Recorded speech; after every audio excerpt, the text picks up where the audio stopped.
gentlemen, you're listening to Rocket Fuel, a New York Jets podcast. I'm your host, Alfred Parsard Jr., and the Rocket Fuel podcast is a proud member of the Grid Network. Of course, the Grid Network is a network of sports-based content, podcasts, video podcasts, a bunch of talented people that we are proud to be affiliated with. A lot of things to pack out. I know we had an episode earlier in the week going over the last week of ongoings in the New York Jets organization. Of course, today we're going to talk about the Elijah Moore situation, the James Robinson acquisition, and if he'll factor into this Sunday's game, and of course, the keys to the game and the breakdown this Sunday. So we're entering Week 8 of the National Football League's 2022 season. New York Jets, they sit at 5-2. They will play the New England Patriots today, folks, later today at MetLife Stadium, 1 p.m. The New England Patriots had a little hot streak where they won 3 in a row. Had a little bit of quarterback controversy. They had Mac Jones, who went down with the ankle injury, gave way to Bailey Zappi, and then we saw what happened on Monday Night Football last week. But before we get into what's going to happen later today at MetLife at 1 p.m., let's just go over this crazy media circus. So, of course, Breece Hall last week against Denver tears the ACL and the meniscus. The Jets trade for James Robinson. Now, it's unclear at this moment whether James Robinson is going to see the field. Last week, we saw on a Thursday, the Carolina Panthers traded Christian McCaffrey, the star running back, to the San Francisco 49ers, and just 3 days after being acquired, he suited up and played. Robinson's going to have 6 days. He was acquired on Monday, so he'll have 6 days. We'll see if he will play or if he will not play. As far as James Robinson goes, Robert Saleh was asked to comment on the availability for Sunday for James Robinson. And the Jets, they're being a little coy because, and I quote here from Robert Saleh, we'll see how he does today and tomorrow. When he was asked if James Robinson will play on Sunday, that was on the heels of saying they'd take it slow with Robinson earlier in the week. But there is a possibility that Robinson does not play on Sunday. In the event that Robinson does not play, of course, the Jets will go with Michael Carter and then a combination of Ty Johnson and Zonovan Knight as the backups. Of course, Breece Hall, very explosive. He will be missed tremendously this season, I would suppose. And he was a big key to the game the last couple of weeks. We saw the NFL presented him twice in the last few weeks with the Pepsi Rookie of the Week award. So Breece, he will be missed. It's going to be hard to replace an explosive player like that. But Robinson, it'll be a decision later on today. I would assume maybe about, kickoff's at 1:10, so maybe about 11 a.m. in the morning we'll find out if Breece Hall it's not Breece Hall, sorry, if James Robinson will play or if he will not play. But again, I think he will play only because Christian McCaffrey was traded again from the Panthers to the 49ers. He suited up 3 days after being traded. Of course, we can't compare Christian McCaffrey to James Robinson, but Robinson being given almost a near week to learn the playbook, more time than McCaffrey there, I do believe that he should play. If he doesn't play, I'd be very surprised. On to other things, Corey Davis sprained MCL. He will not play today against the New England Patriots. Again, sprained MCL. Corey Davis suffered in Denver last week, which last week was a bad week in Denver because, of course, the Jets losing Hall. They lost Elijah Vera Tucker. And now, at least those two, Hall and Vera Tucker, done for the season. Corey Davis day-to-day, but he will be out tomorrow. And while he's out, the malcontent Elijah Moore, the only guy in the NFL on a winning team who doesn't want to be on the winning team, he's going to play tomorrow, as per Robert Saleh. And I made my opinions clear on Elijah Moore earlier in the week when we dropped our week reaction episode earlier in the week. And I'll go on and say it again, Elijah Moore. I understand. I get it. As a competitor, you want to contribute to the success. And of course, these guys have contracts that give them incentives should they reach certain marks in the season. But again, the team's 5-2. You have a chance to go 6-2. And even though there's plenty of football left to be played, you never know what could happen. The Jets might end up as a wild card. But Elijah Moore is a self guy. What I realized, he's a guy that's about me, and not team. But Elijah Moore, he hugged offensive coordinator Mike LaFleur on Wednesday in practice. That was the first thing he did before taking the practice field. He hugged Mike LaFleur, the offensive coordinator, and maybe this is a sign of things to come. Maybe they pulled Elijah to the side, Coach Saleh and Mike LaFleur, and they spoke to him, and apparently, according to reports, he's going to be moved to the slot, which means that it appears Garrett Wilson is going to be the deep guy, and Elijah Moore is going to be the short guy now that Corey Davis is unavailable. So maybe he'll get some targets. Now, the Jets have a run-heavy offense, and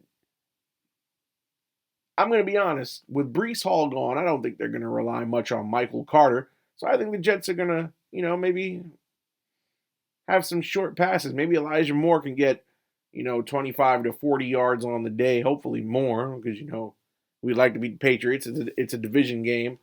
The Jets trying to hold on to second. Of course, the Buffalo Bills today, they play the Green Bay Packers in prime time.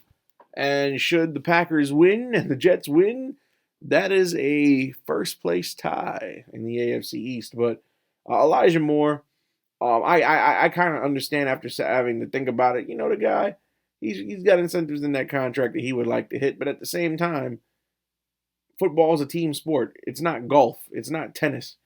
It's not something that you rely on one person to win. It's a team effort. Now, we clearly, like I said, Elijah Moore, we clearly see it. He's a self guy.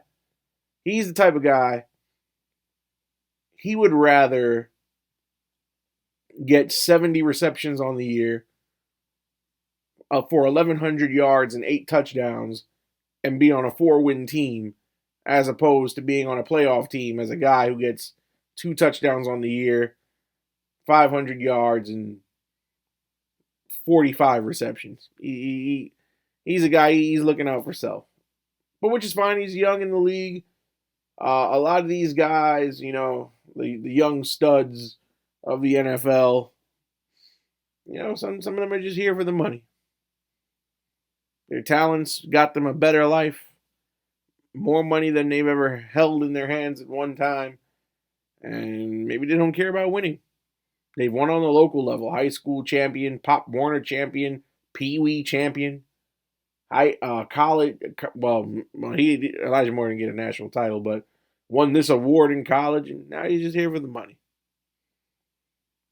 Because you got guys all over the NFL who are just happy to be there. They make their contributions, and as long as the team wins, that's good. That's good enough for them. But Elijah Moore's going to get an opportunity. He's going to be in the slot. Of course, the Jets run first offense since Wilson's been back, taking over for Flacco. So we all know that Zach Wilson doesn't really throw for many yards, doesn't attempt many passes.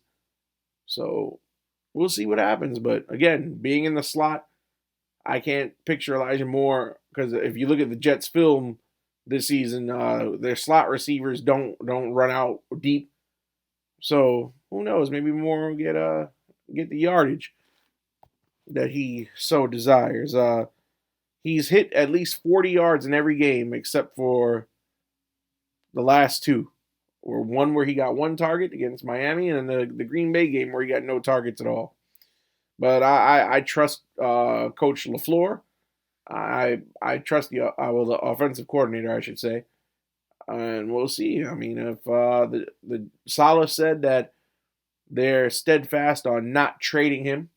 So if you're going to, quote unquote, hold him hostage, as some people have said, for lack of a better term, We might as well get some use out of him. I mean, Elijah Moore has not publicly commented on asking to be traded, because he did ask to be traded, and he hasn't made a public comment about the trade request. So we'll see. Your New York Jets injury report coming into Week 8 in the National Football League. I usually don't like talking about the Jets injury reports, because it's always a sad thing. And of course, Brees Hall out for the rest of the year. Elijah Vera Tucker out for the rest of the year. We know that. But here is your injury report going into Week 8 against the Patriots. So again, we mentioned Corey Davis with a knee injury. He did not practice all week, so he's out. John Franklin Myers had a non-COVID related illness. He did not practice Wednesday, but he did get in full practices Thursday and Friday, so he's on track to play. Again, that's the defensive end, John Franklin Myers. Offensive tackle Dwayne Brown, nursing a shoulder injury. He was a limited participant in practice Wednesday and Thursday, full participant on Friday. He's questionable. Defensive end Jermaine Johnson II, he's nursing an ankle injury, limited participant Wednesday, Thursday. On Friday was a full participant. He's also questionable to play. Linebacker Quincy Williams, who of course is the brother of Quinnen Williams, also nursing an ankle injury. He was a limited participant in practice on Wednesday, full participant both Thursday and Friday. And then we have the safety Ashton Davis, nursing a hamstring injury. He was limited in practice on Wednesday and Thursday, but full on Friday, so both he and Quincy Williams will play today against the New England Patriots. So that is that for the injury report. Now I'm going to bring you my keys to the game. So first, I want to look at 3 New York Jets players who have important roles against the New England Patriots. Number 1 would be the full safety LaMarcus Joyner. LaMarcus Joyner, he's had I would say a disastrous first 3 weeks of the season, but now he's started to settle in, and he's been a reliable defensive player over the Jets' 4-game win streak. His production over the first 3 games, he allowed 2 touchdowns, no interceptions, no pass breakups, 4 missed tackles, and he drew 2 penalty flags. But in the midst of the win streak, no touchdowns allowed, 3 interceptions, 2 pass breakups, no missed tackles, and only 1 penalty flag. I feel like Joyner is going to be heavily featured against New England due to the tendencies of the Patriots quarterback Mac Jones, who's been one of the NFL's most aggressive deep throwers this year. Mac Jones has thrown 20.4% of his passes over 20 yards downfield, which is the highest percentage among qualified quarterbacks. Jones also on those throws ranks 8th best out of 36 qualifying quarterbacks with an adjusted completion percentage of 47.6. Just for those of you out there who don't know what I'm talking about and needs clarity, the adjusted completion percentage also accounts for drops. I think LaMarcus Joyner is well prepared to face this type of quarterback. Over his 4-game hot streak, Joyner has faced 3 of the top 8 quarterbacks in deep pass frequency. Mitchell Trubisky, who's second in that category at 19.5%. Brett Rippon, the backup quarterback for the Denver Broncos, 4th at 17.4%. And Aaron Rodgers of the Packers, who was 8th at 13.5%. Shutting down Mac Jones' deep throwing game is going to be key here, as it's the only part of the field where he's been effective this season. If you take a look at his ranks in each range among 36 qualified quarterbacks, they are as followed. Mac Jones, 20-plus yards downfield. He's 8th in completion percentage, 14th in yards per attempt at 14.7. If you look at passes 10 to 19 yards downfield, he's 36th in completion percentage, 32nd in yards per attempt at 8.4. Passes from 0 to 9 yards downfield, 18th in completion percentage, 26th in yards per attempt at 5.8. And behind the line of scrimmage, he's 27th in completion percentage, 30th in yards per attempt at 4. So Joyner's probably going to need to defend more deep passes in this game than he has in any game so far this season.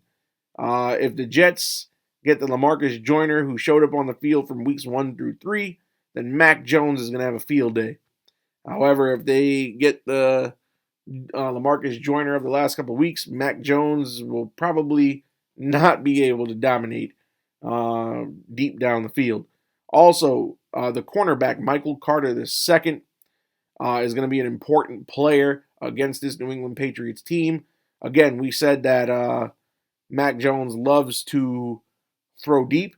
He also has his best success this season when he targets players who line up in the slot.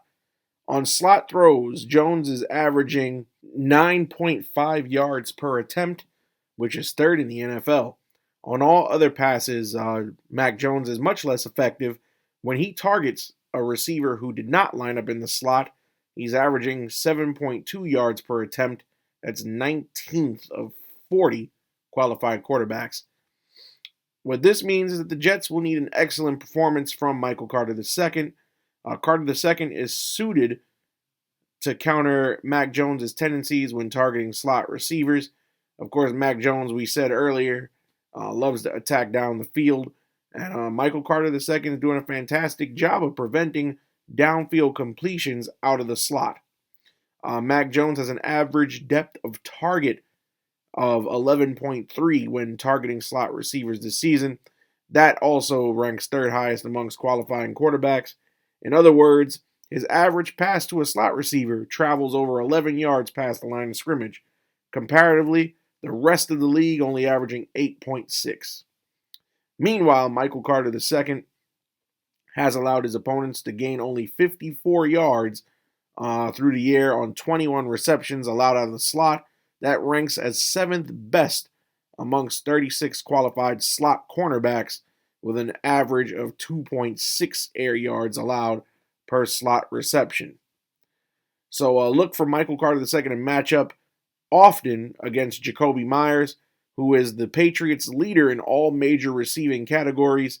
Myers does a lot of his damage out of the slot, leading the Patriots in receptions with 11, targets with 16, and receiving yards of 165 out of the slot. Out of those 16 slot targets, 12 were thrown by Mac Jones. And last but not least, in these three key players, you got to look to Justin Hardy. Of course, the New England Patriots return units have been effective this season.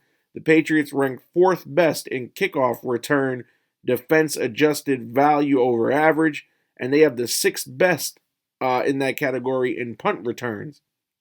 Of course, the Jets coverage units are ready to neutralize anybody they face. The Jets, they defend kickoff returns very well. Of course, that part of that reason is Greg Zuerlein, who he ranks 4th best in the NFL amongst kickers with a touchback percentage of 86.2%, meaning most of his kicks sail over the kick returner's head and land in the end zone.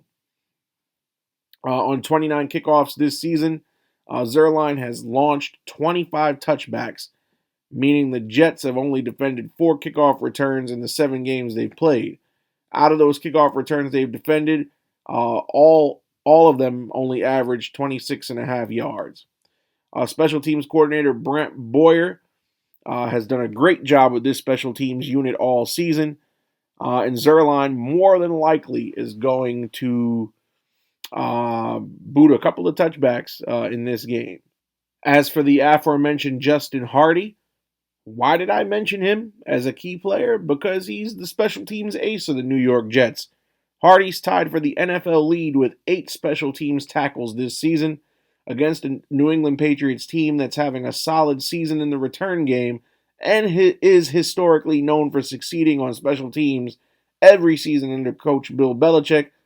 The Jets need its special team star, Justin Hardy, to make sure that New England doesn't gain an extra edge in what most people don't even pay attention to in football, which is special teams. Belichick is a schemer, so you got to have you got to be on your P's and Q's on every part of the game, offense, defense, and special teams. However, for the amount of secret weapons that the Jets have that will lead to success, there are areas where the Patriots have major advantages, so I'm going to break them down. First, the Patriots' edge, Matthew Judon, against the Jets' right tackle, Cedric Ogbuehi. With Elijah Vera Tucker out for the season, the Jets have to turn to Cedric Ogbuehi at right tackle, making him the sixth player to line up at one of New York's two offensive tackle spots this season. If you include Mekhi Becton, who only God knows when he'll ever play football again, then Ogbuehi is the Jets' seventh option at the tackle spot. His first start comes at a bad time because his primary matchup on Sunday will be Matt Judon, who currently leads the National Football League with 8.5 sacks. Of course, Judon rotates between both sides of the line, so he'll see some of Dwayne Brown as well, but Judon primarily lines up on the left side of the defensive line, where he plays 78% of his snaps this season. That means he's going to spend most of his time battling our guy Cedric. In addition to holding the league lead in sacks, Judon ranks fourth amongst edge rushers with 32 pressures. He's also 20th at the position with 8 run stops. So Matt Judon is a handful for any offensive tackle, let alone the team's 7th stringer. Not good. Ogbuehi also wasn't too bad in his first appearance with the Jets last week against the Broncos. He only allowed 1 pressure, which included no sacks or hits over 23 pass blocking snaps after Vera Tucker exited the game. However, still 1 game is not enough of a sample size to tell us anything, especially against a porous Denver defense. However, Ogbuehi is a former first-round pick who has bounced around the league due to his underwhelming production in pass protection. For his career, Ogbuehi has allowed pressures on 8.5% of his pass blocking snaps, which is significantly higher than the 2022 league average for tackles at 5.3%. So Matt Judon might be in for a field day because it doesn't look like Zach Wilson's going to get any protection on that left side. Also, another huge advantage the Patriots have over the Jets is going to be their interior offensive line against the Jets' second-string interior defensive line. The Patriots run the football effectively. Ramondre Stevenson leads the Patriots' backfield with 487 rushing yards on a very efficient 5 yards per carry. Damian Harris complements Stevenson with 265 yards on the season with 4.4 yards per carry. So Stevenson averaging 69.6 yards per game on the ground. Harris 44.2. The tandem has also combined for 7 rushing touchdowns. The New York Jets defense has been very good. The Jets rank 3rd best in the NFL with only 3.9 yards allowed per rush attempt. However, the primary weakness of the Jets' run defense coincides with the primary strength of the Patriots' rushing attack. The Patriots are especially good at running the ball between the tackles. On carries directed toward the left guard, the middle, or right guard, Stevenson and Harris are averaging a combined 5 yards per carry. Stevenson ranks 3rd among all running backs with 302 rushing yards when he runs in either of those directions. This success is thanks to a strong trio of Patriots offensive linemen: the left guard Cole Strange, the center David Andrews, and the right guard Michael Onwenu. The Jets' starting defensive tackles will be up to the task, I feel, as Quinnen Williams is enjoying a season where, if the Pro Bowl still existed, he'd probably be going to Hawaii. Next to Williams, Sheldon Rankins also putting together a remarkable season, considering the season he had last year. However, the problem for the Jets is going to be their second-string duo of defensive tackles, Nate Shepard and Solomon Thomas. When Williams and Rankins are on the sidelines and need a breather, the Jets' run defense is more vulnerable due to the struggles of Shepard and Thomas. Among 115 qualified defensive tackles, Solomon Thomas ranks 67th in run stop rate at 5.5%, while Shepard ranks 104th at 2.9%. Solomon Thomas also got called for a defensive holding penalty on a run play against Denver last week. And Shepard is no stranger to that penalty either, as he had two of them last season.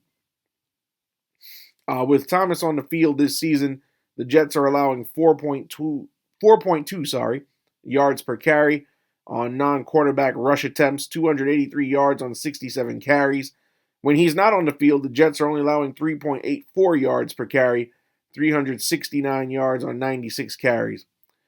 If I'm the Patriots, if I'm Bill Belichick, I'm going to pound the rock and run the ball anytime I see that Williams and or Rankins are not on the field.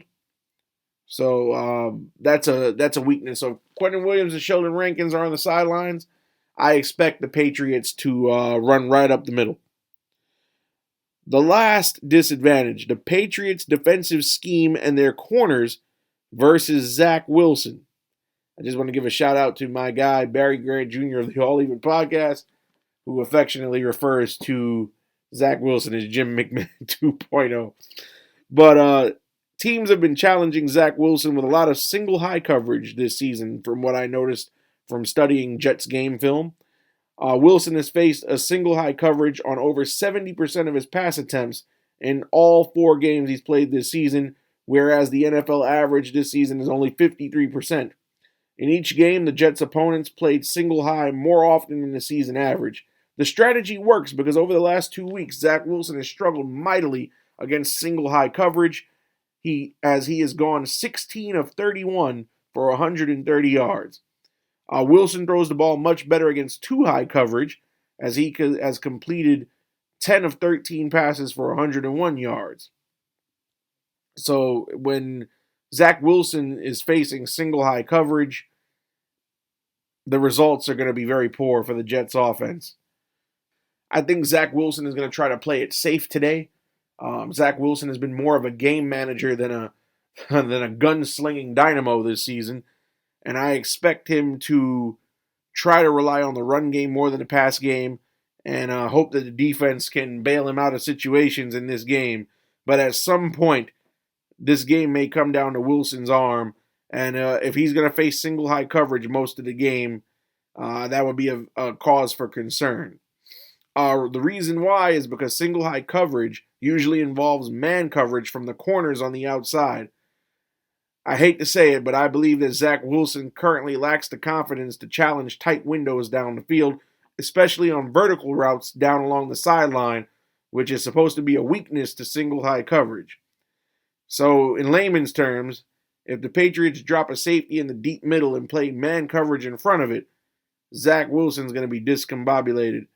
That type of coverage often results in Zach Wilson denying his first read or two and then escaping the pocket when it's absolutely unnecessary. He's going to try to look to make plays and make something happen off schedule, despite having good options just because the defense is in single high. And I believe that the Patriots are going to follow suit with the Jets' last 4 opponents and attack him single high. New England, their cornerback group excels in man coverage as well. Jack Jones has allowed the second lowest passer rating in man coverage amongst all corners at 26.2, while Jonathan Jones on the other side ranks third best at 35.6. So this Patriots defense is perfectly constructed to exploit the weak arm of Zach Wilson in the same way it's been exploited over the past 2 weeks. Of course, the Green Bay game, defense rattled Aaron Rodgers, and that's why the Jets won that game. Zach Wilson's numbers in the last 2 Jets games haven't been particularly good. He's not going to get a lot of yardage out of that arm.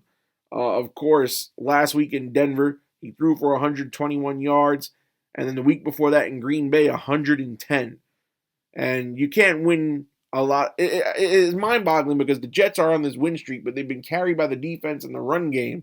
Because very rare do you see a team that's won 4 consecutive games going on 5 where the quarterback can't even throw for 200 yards.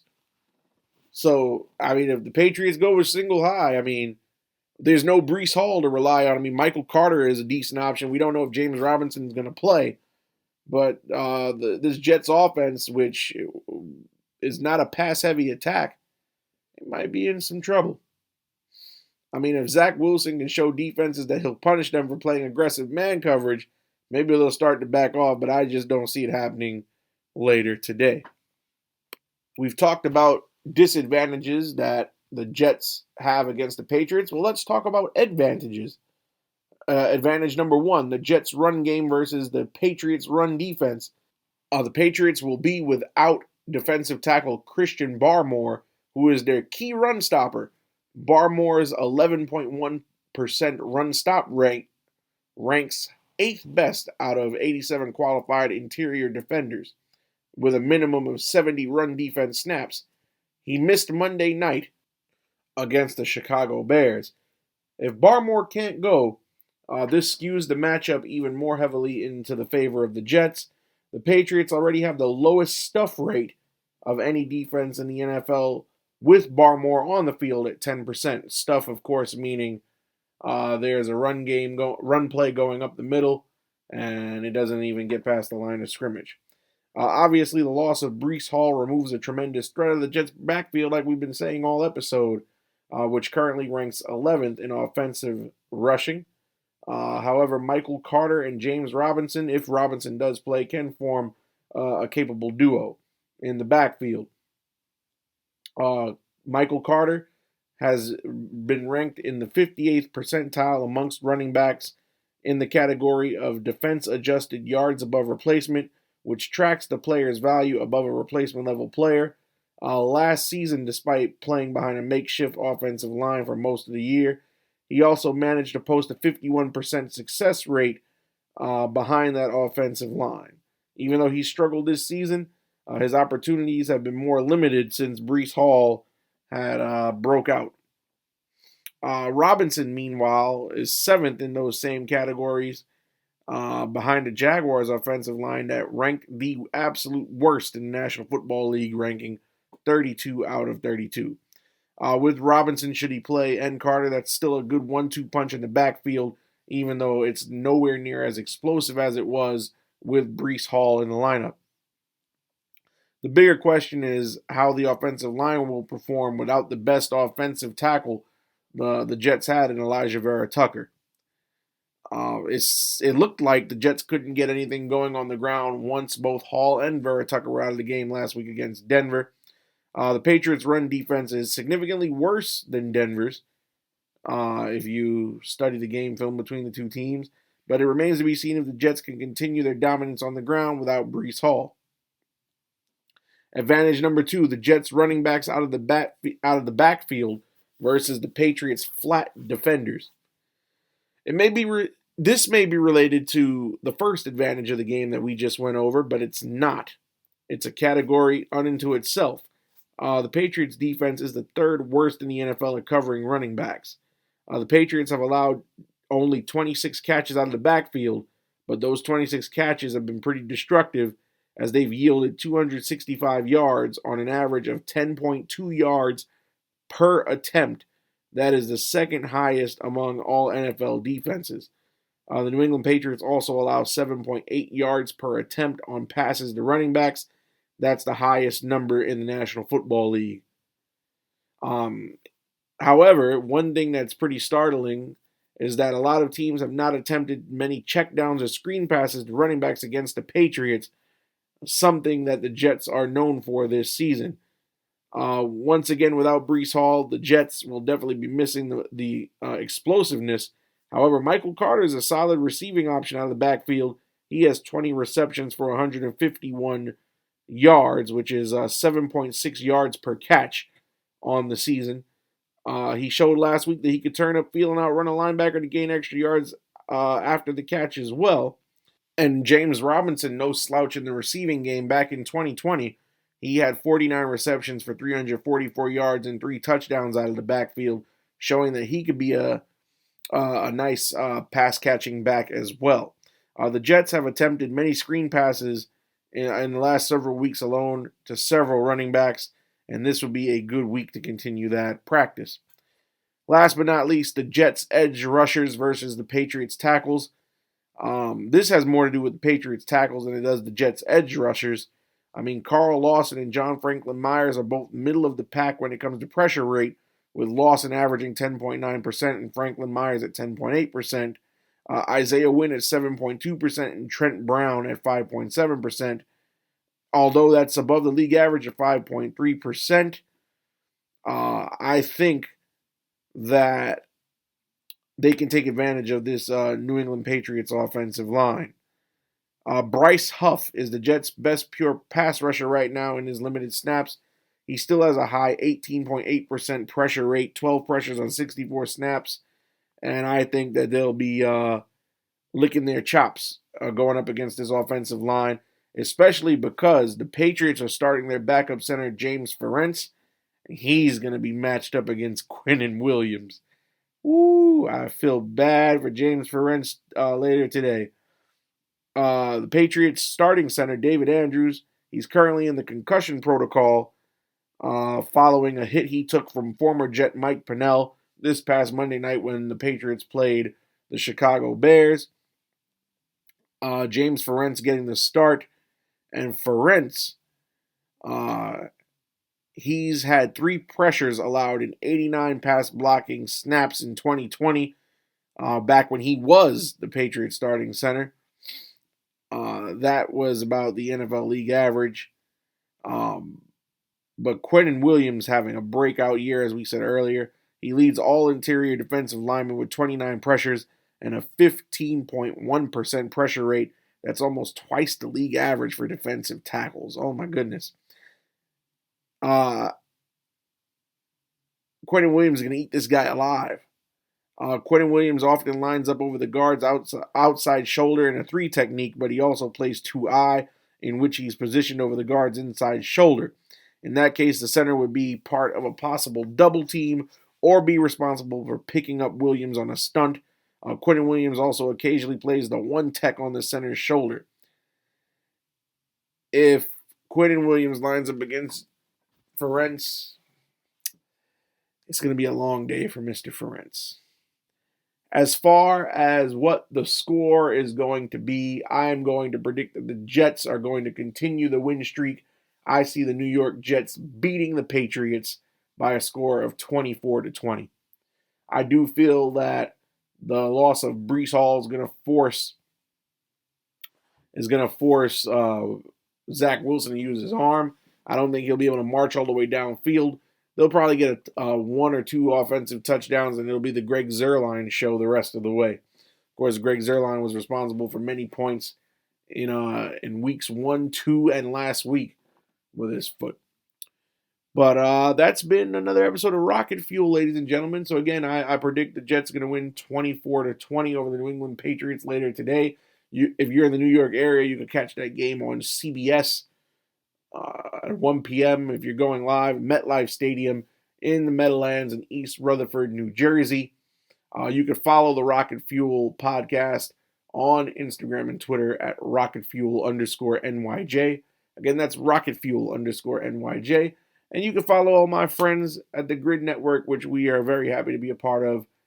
All one word, at the Grid Network, Grid spelled GRYD. So again, that's the Grid Network. And we'll be seeing you again next week. I'll hit you with another 2 episodes, one with my reaction to the game and our weekly preview special. Thank you for listening, and JETS, Jets, Jets, Jets.